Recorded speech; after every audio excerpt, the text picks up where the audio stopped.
మా వాళ్ళు అయితే ఇంకా లాగేసినామనంటే ఇంకా 10 మంది లాగుతామన్నారు. వద్దు లాగాకండి అని నేనే చెప్పాను.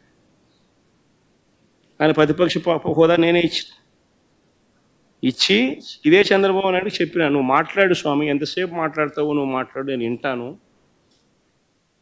నేను విని నీకు సమాధానం చెప్తాను, నువ్వు మాట్లాడాలనేదే నా కోరిక, నువ్వేం అడుగుతావు అడుగు స్వామి అని చెప్పి నేను చెప్పిన అసెంబ్లీలో. కావాలంటే నా స్పీచ్లు వినండి, అసెంబ్లీలో అన్న మాటలు.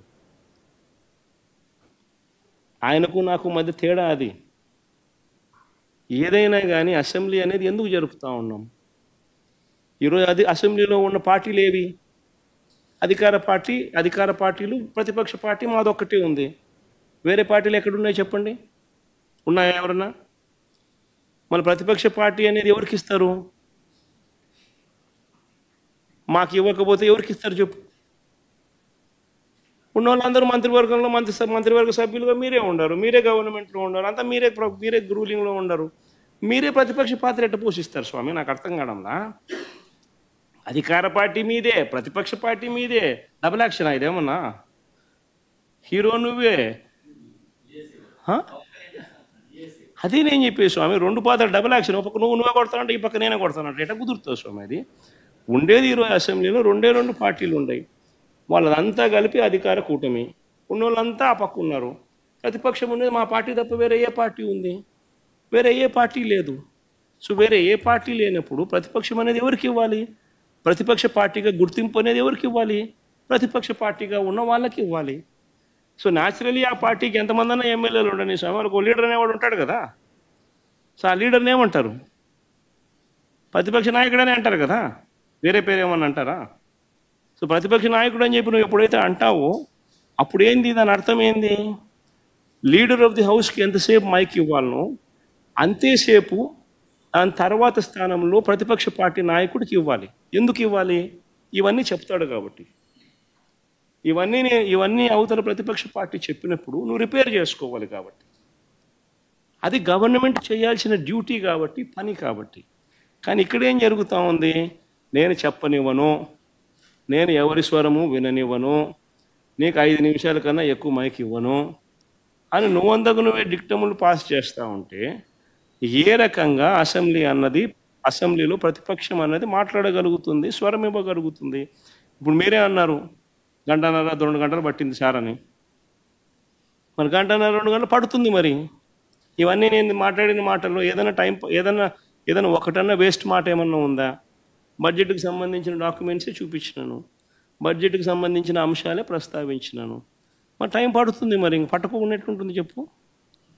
మరి వినాలా? అవతలోనికి మైక్ ఇస్తేనే కదా నువ్వు అవతలోడు చెప్పగలుగుతాడు. సార్ మీకు ప్రతిపక్ష హోదా అంశానికి సంబంధించి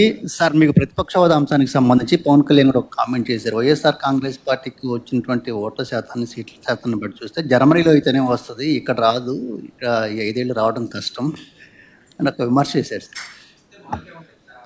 ఆ మనిషి కార్పొరేటర్కి ఎక్కువ, ఎమ్మెల్యేకి తక్కువ. జీవితకాలంలో ఇప్పుడు ఎమ్మెల్యే ఒకసారి అయినాడయ్యా.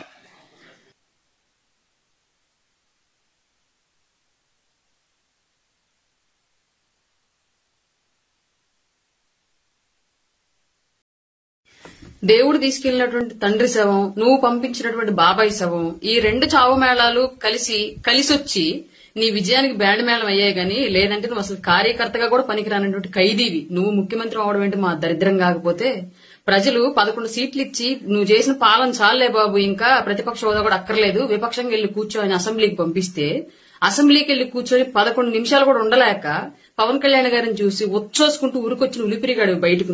నువ్వు కూడా పవన్ కళ్యాణ్ గారిని మాట్లాడమేనా? 11 సంవత్సరాల పాటు అధికారం అంటే ఏంటో తెలియకపోయినప్పటికీ కూడా పోరాడి నీ ప్రభుత్వానికి తొడగొట్టి నిలబెట్టుకుని పార్టీని ఇవాళ రాష్ట్ర ప్రభుత్వం యొక్క గెలుపుతో పాటు కేంద్ర ప్రభుత్వంలో కూడా ప్రాతినిధ్యం వహించినటువంటి వ్యక్తి పవన్ కళ్యాణ్ గారు. అట్లాంటి వ్యక్తిని నువ్వు మాట్లాడడం, వైఎస్ఆర్ అనే పేరు నీ పేరుకు ముందు, నీ పార్టీ పేరుకు ముందు లేకపోతే పెంటకుప్ప మీద ఏగలేగదు నిన్ను చూసి.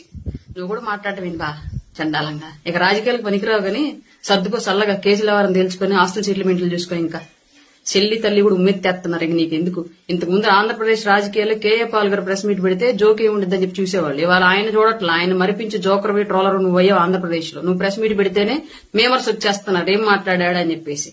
అట్లాంటి సిచ్యువేషన్ అయిపోయింది నీది. నువ్వు పెద్ద నాయకుడివి, కర్మగాలి, ఆంధ్రప్రదేశ్ దరిద్రం కొద్ది ఏదో ఒక్కసారి ముఖ్యమంత్రి అయినంత మాత్రం నువ్వు పెద్ద దేశకి నేతలాగా నువ్వు ఫీల్ అయిపోయి మాట్లాడడం మేమందరం వెర్రిపప్పల్లా వింటాం. మా కర్మ.